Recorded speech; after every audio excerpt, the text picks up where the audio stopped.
नमस्कार दोस्तों, मेरा नाम कपिल सिक्का है। स्वागत है आपका स्टडी आई के एजुकेशन प्लेटफॉर्म पे। कॉन्स्टिट्यूशनल अमेंडमेंट सीरीज में आज हम करने जा रहे हैं 43rd अमेंडमेंट 1977, जनता पार्टी गवर्नमेंट का पहला अमेंडमेंट, यानी कह सकते हैं देश में पहली नॉन कांग्रेस गवर्नमेंट का एक ही अमेंडमेंट था। 42nd अमेंडमेंट हमने बहुत डिटेल में पढ़ा। 42nd में हमने देखा कि इंदिरा गांधी ने लगभग 2/3 ऑफ द कॉन्स्टिट्यूशन जो है वो चेंज कर दिया था। काफी चीजें अनडेमोक्रेटिक थी, अनकॉन्स्टिट्यूशनल नेचर थी। इनफैक्ट हमने देखा वाइडली जो है वो जुडिशरी की पावर्स ले ली गई थी। तो इसी के चलते जब जनता पार्टी गवर्नमेंट पावर में आई 1977 में, तो शशि भूषण जो थे उनके द्वारा ये 43rd अमेंडमेंट 1977 का ड्राफ्ट लिखा गया। उन्होंने इसको पार्लियामेंट में प्रेजेंट किया और ये एक तरह से 42nd अमेंडमेंट की गलतियों को सुधारने का तरीका था। जो भी चीजें 42nd अमेंडमेंट में अनकॉन्स्टिट्यूशनल करी गई थी वो सब यहाँ पे रेक्टिफाई करने की कोशिश की गई। ये मेन मकसद था आपका 43rd अमेंडमेंट 1977 का। अब आगे चर्चा करते हैं कि एग्जैक्टली हुआ क्या। देखो, जैसे मैंने आपको बताया कि जुडिशरी की काफ़ी पावर्स ऐसी हैं जो पार्लियामेंट ने ट्रांसग्रेस कर ली थी। जुडिशरी को एक तरह से क्रिपल कर दिया था, ठीक है। जुडिशरी पे बहुत ज़्यादा अमेंडमेंट्स के थ्रू, उनकी जो पावर्स पे एक तरह से ट्रांसग्रेशन के थ्रू पार्लियामेंट ने ये कहा कि हर चीज़ हम डिसाइड करेंगे। जुडिशरी जो है वो कॉन्स्टिट्यूशन में कितने बेंचेस, कॉन्स्टिट्यूशनल अमेंडमेंट को रिव्यू नहीं कर सकती, अगर रिव्यू करेगी तो कितने जज की बेंच बिठाएगी, उस बेंच में मेजॉरिटी जजमेंट कैसे 2/3 से दी जाएगी। तो बहुत सारे ऐसे फैक्टर्स थे जो चेंज किए गए, जिससे जुडिशरी को लगा कि हमारी जो चेक्स एंड बैलेंस की पावर है ना, ये विशिएट हो रही है। जुडिशरी को लगने लगा कि इस तरह से तो काम नहीं चल पाएगा। इसके चलते एक केस भी आया 1977 में। और जब गवर्नमेंट चेंज हुई तो सबसे पहले जनता पार्टी गवर्नमेंट 43rd अमेंडमेंट लेके आई। याद रखिएगा, 43rd एंड 44th अमेंडमेंट दोनों ही 42nd अमेंडमेंट में हुई गलतियों को ठीक करने की एक कोशिश है। जानेंगे एग्जैक्टली डिटेल में क्या क्या हुआ था 43rd अमेंडमेंट में। अगर आप राजस्थान जुडिशरी की प्रिपरेशन कर रहे हैं तो इसके कोर्सेज हमारे पास अवेलेबल हैं। इसके अलावा बाकी जुडिशियल एग्जाम के कोर्सेज भी हमारे पास अवेलेबल हैं, जिन्हें आप नीचे डिस्क्रिप्शन में दिए बॉक्स के थ्रू परचेज कर सकते हैं। साथ ही साथ मुझे फॉलो कर सकते हैं @कपिल लाइव पे। यहाँ से आपको पीडीएफ मिल जाएंगे।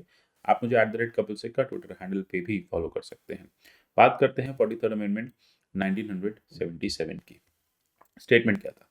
मैंने आपको पहले ही बताया कि 42nd अमेंडमेंट ने कुछ ऐसे डायरेक्टली इनडायरेक्टली कर्टेल कर दी थी पावर सुप्रीम कोर्ट की, हाई कोर्ट की रिव्यू को लेके। उन्होंने कहा कि कॉन्स्टिट्यूशनैलिटी ऑफ लॉज, यानी हम बात करें कि जो भी लॉ पार्लियामेंट बना रही है वो कॉन्स्टिट्यूशनल है अनकॉन्स्टिट्यूशनल है, ये supreme court high court check नहीं करेंगे। जिसे कहा जाता है ना कि अथॉरिटेटिव पावर जो है वो स्टैब्लिश की गई। आर्टिकल 32A इंसर्ट किया गया था, आपको याद होगा।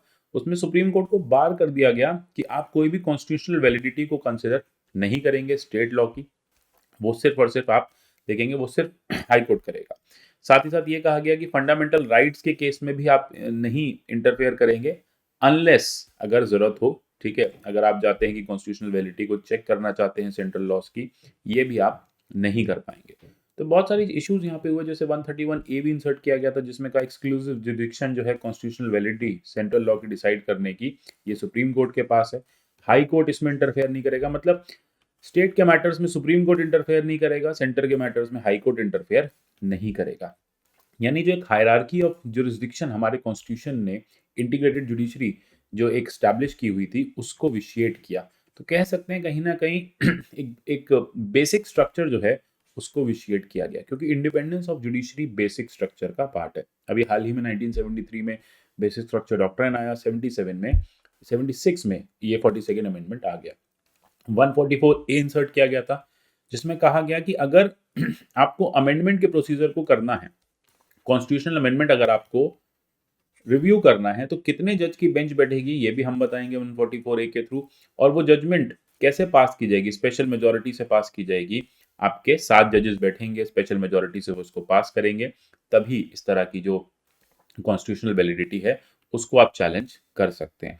तो मतलब आप देख रहे हैं कि एक तरह से लेजिस्लेचर ने अपने आप को बहुत ज्यादा पावरफुल बना लिया और ये कह दिया कि हम जो भी लॉ पास करेंगे वो आप ना तो क्वेश्चन कर पाएंगे, क्वेश्चन करेंगे तो आपको उसको एक मेजोरिटी से पास करना पड़ेगा, 7 जज की बेंच बिठानी पड़ेगी। इसकी वजह से काफी ज्यादा इश्यूज हुए। साथ ही साथ देखेंगे 226 में हाईकोर्ट के पास पावर्स हैं कि वो रिट जुरिडिक्शन इशू कर सकता है। इसी के लिए 226A इंसर्ट किया गया था 42nd अमेंडमेंट में, जिसमें कहा कि हाई कोर्ट जो है वो सेंट्रल लॉ को चेक नहीं कर सकते। मतलब पार्लियामेंट का कोई भी लॉ अगर आपके फंडामेंटल राइट इन्फ्रिंज कर रहा है तो उसके लिए आप हाई कोर्ट नहीं जाएंगे। हुआ क्या, इससे ना पेंडेंसी जो है केसेस की काफी ज्यादा बढ़ने लग गई। बहुत ज़्यादा केसेस जो हैं वो सेंट्रल लेवल पे, स्टेट लेवल पे आने लग गए और उसकी वजह से कोर्ट्स का काम करने का जो तरीका है, या कोर्ट्स को काफ़ी दिक्कत होने लग गई।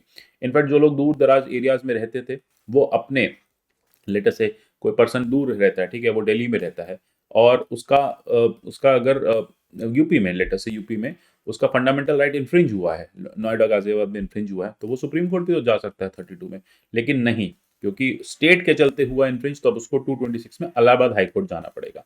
लोगों को जस्टिस मिलने में काफी दिक्कत होने लगी। इसी के चलते एक मल्टीप्लिसिटी ऑफ प्रोसीडिंग्स जो है वो क्रिएट हो गई, बहुत ज्यादा बर्डन हो गया कोर्ट्स के ऊपर। एक तरफ कहा जाता है 42nd अमेंडमेंट में काफी ज्यादा जुडिशियल रिफॉर्म्स लाए गए थे, लेकिन ये जुडिशियल रिफॉर्म्स कहीं ना कहीं पेंडेंसी बढ़ाते गए।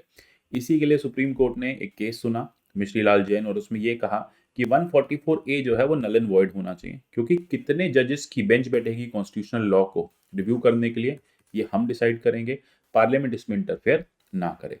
याद रखा जाए कि doctrine of separation of power and doctrine of checks and balance दोनों ही इंडिया में एग्जिस्ट करता है, और हम उसके अकॉर्डिंग ही कॉन्स्टिट्यूशन को बचाने की कोशिश कर रहे हैं, ऐसा सुप्रीम कोर्ट का कहना था। अब इसके लिए जब नई सरकार बैठी, तो नई सरकार को इसलिए लगा कि 32A, 131A, 144A, 226A, 228A, ये सब क्या है? ये सब एक तरह से ट्रांसग्रेशन है कोर्ट्स की पावर पे।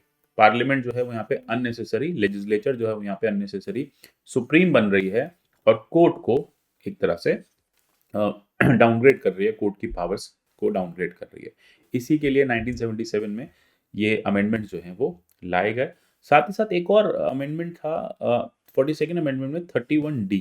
अब 31D में इंदिरा गांधी गवर्नमेंट ने क्या किया था, कहा था कि पार्लियामेंट के पास पावर है कि वो इंटरनेशनल एक्टिविटीज के लिए लॉ बना सकती है। अभी इंटरनेशनल एक्टिविटीज क्या है, इसकी कोई डेफिनेशन नहीं है, इसलिए 43rd अमेंडमेंट में भी इसको हटा दिया गया। 31D अब आपके कॉन्स्टिट्यूशन में नहीं है, इसे डिलीट कर दिया गया था, ये कह के कि इससे गवर्नमेंट को एक्स्ट्रा पावर्स मिल जाती हैं, अब्यूज ऑफ पावर का केस बनता है। मतलब वो किसी के भी एक्टिविटी को एंटी नेशनल बता के उसको जेल में डाल सकती है, उसके अगेंस्ट लॉ ला सकती है। इसके लिए कहा जा रहा था कि ये तो जो आर्टिकल है इंसर्ट इसलिए किया गया था जिससे इंदिरा गांधी गवर्नमेंट अपने पॉलिटिकल वेंडेटा को निकाल पाए, इसीलिए 43rd अमेंडमेंट में इसे भी हटा दिया गया। तो एक तरह से जितनी भी गलतियां थी 42nd अमेंडमेंट की, वो सब रेक्टिफाई की गई 43rd अमेंडमेंट में।